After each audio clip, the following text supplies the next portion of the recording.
नमस्कार। हिंदी की कक्षा में आप सभी का स्वागत है।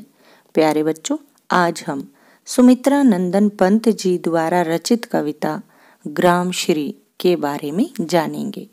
कविता शुरू करने से पहले आइए कवि के बारे में संक्षिप्त में जान लेते हैं। तो चलिए शुरू करते हैं। हिंदी साहित्य की छायावादी कविता के प्रमुख स्तंभ सुमित्रा नंदन पंत का जन्म वर्ष 1900 में उत्तरांचल के अल्मोड़ा जिले के कौसानी गांव में हुआ था।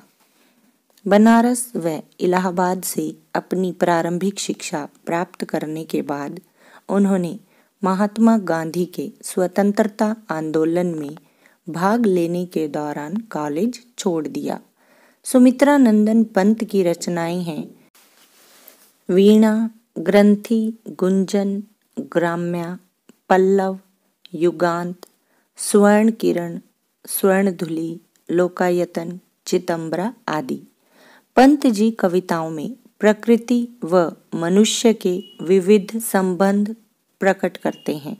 उन्होंने प्रकृति के सूक्ष्म व कोमल रूप को अपनी कविताओं में प्रस्तुत किया है। उनकी काव्य भाषा सरल व सहज है, जिनमें संस्कृत के शब्द व अलंकारों का सुंदर प्रयोग किया गया है। प्यारे बच्चों, उनकी कविताओं में शोषक वर्ग के प्रति विद्रोह का स्वर भी मिलता है।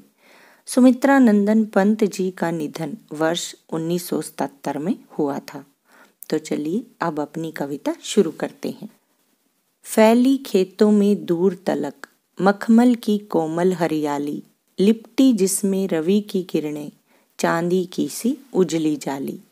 तिनकों के हरे हरे तन पर हिल हरित रुधिर है रहा झलक, श्यामल भूतल पर झुका हुआ नभ का चिर निर्मल नील फलक।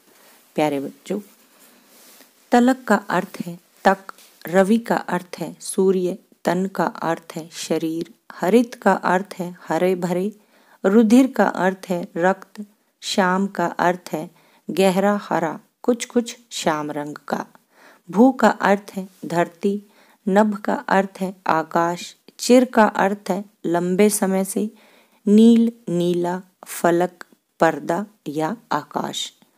प्यारे बच्चों, इन पंक्तियों में कवि कहते हैं कि खेतों में दूर तक हरी भरी फसलों की मखमली शोभा फैली हुई है। सुबह सवेरे जब सूर्य की किरणें प्रकट होती हैं तो ऐसा लगता है कि उन पर चांदी जैसी उजली जाली सी लिपट गई हो। फसलों के हरे भरे तन पर धूप की चमक ऐसी प्रतीत होती है जैसे उनमें विद्यमान उनका हरा रक्त निरंतर प्रवाहित हो रहा हो। फसलें गहरे रंग की हैं, जिनके कारण धरती का तल श्यामल प्रतीत हो रहा है। सदा की तरह साफ स्वच्छ नीला आकाश उस पर झुका हुआ सा दिखाई दे रहा है। भाव यह है कि हरी भरी फसलों से भरी धरती पर झुका हुआ नीला आकाश अद्भुत दिखाई दे रहा है। अगली पंक्तियां देखिए। रोमांचित सी लगती वसुधा आई जो गेहूं में बाली, अरहर सनई की सोने की किंकणियां हैं शोभाशाली, उड़ती भीनी तैलाक्त गंध, फूली सरसों पीली पीली, लो हरित धरा से झांक रही, नीलम की कली तिसी नीली।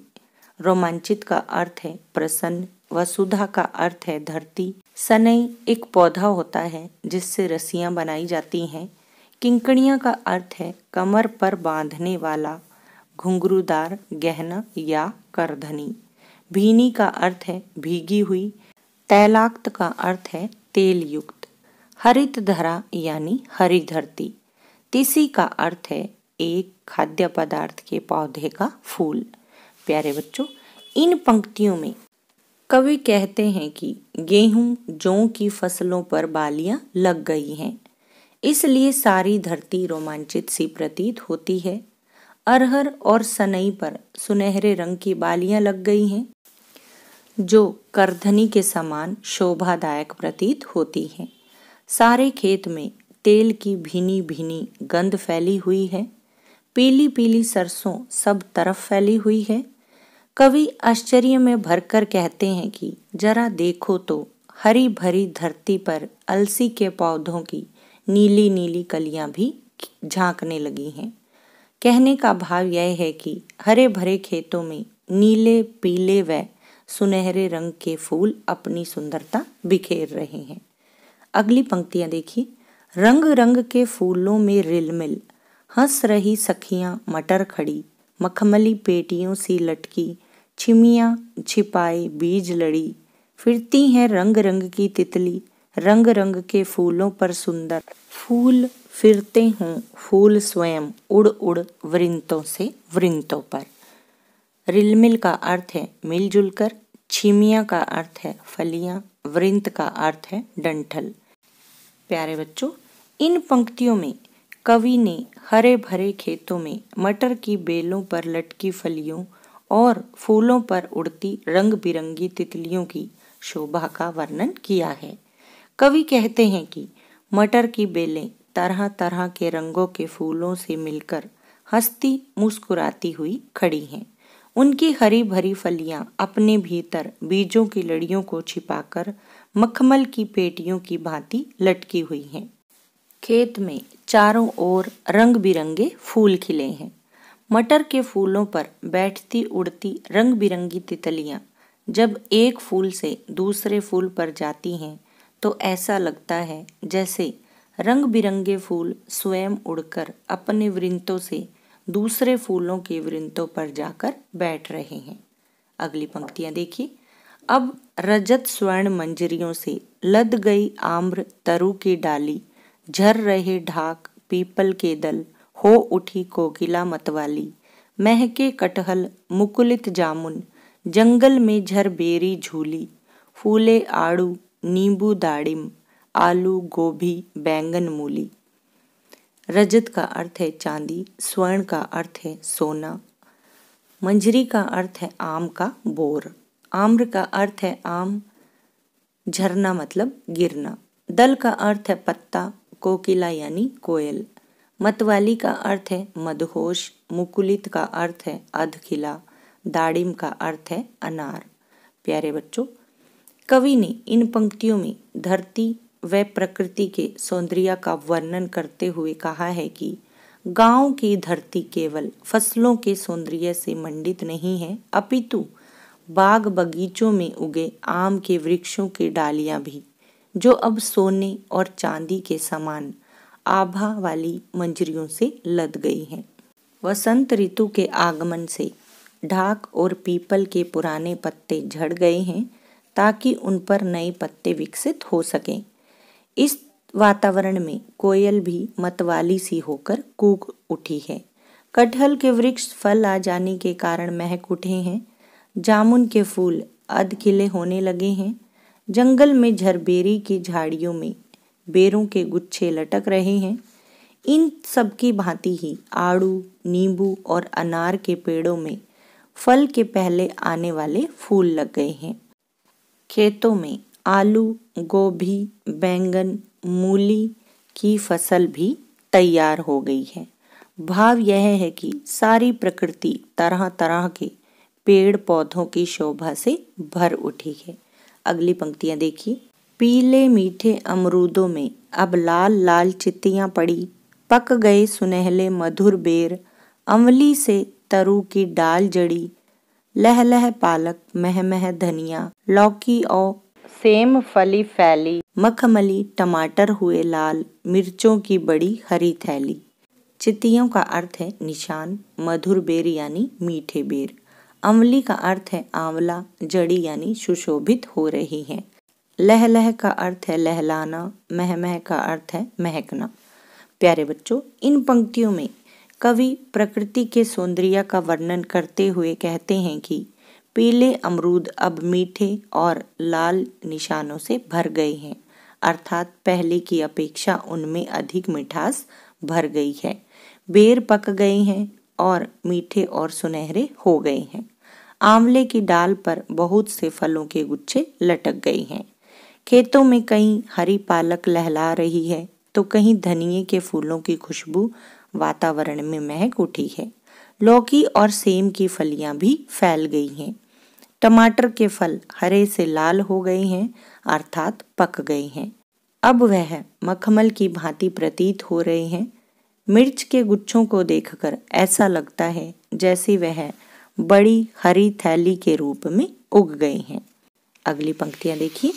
बालू के सांपों से अंकित गंगा की सतरंगी रेती, सुंदर लगती सरपत छाई, तट पर तरबूजों की खेती, अंगुली की कंघी से बगुले कलंगी संवारते हैं कोई, तिरते जल में सुरखाब पुलिन पर मगरोठी रहती सोई। अंकित का अर्थ है जिस पर निशान पड़े हों, सरपत का अर्थ है घास पात या तिनके, सुरखाब यानी चक्रवात पक्षी, पुलिन का अर्थ है किनारा, मगरोठी एक प्रकार का पक्षी।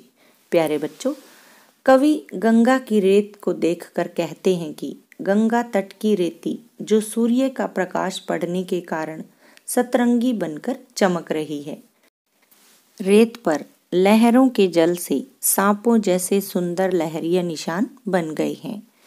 उसके चारों ओर सरपत की घास पात की घनी झाड़ियां और तट पर तरबूजों की खेती बड़ी सुंदर दिखाई दे रही है। गंगा के जल में अपने एक पैर को उठा उठाकर सिर खुजलाते और कलंगी संवारते बगुले बालों में कंघी करते प्रतीत हो रहे हैं और उस निरंतर बहते हुए जल में कहीं सुरखाब तैर रहे हैं तो कहीं किनारे पर मगरोठी सोई हुई है। अगली पंक्तियां देखिए।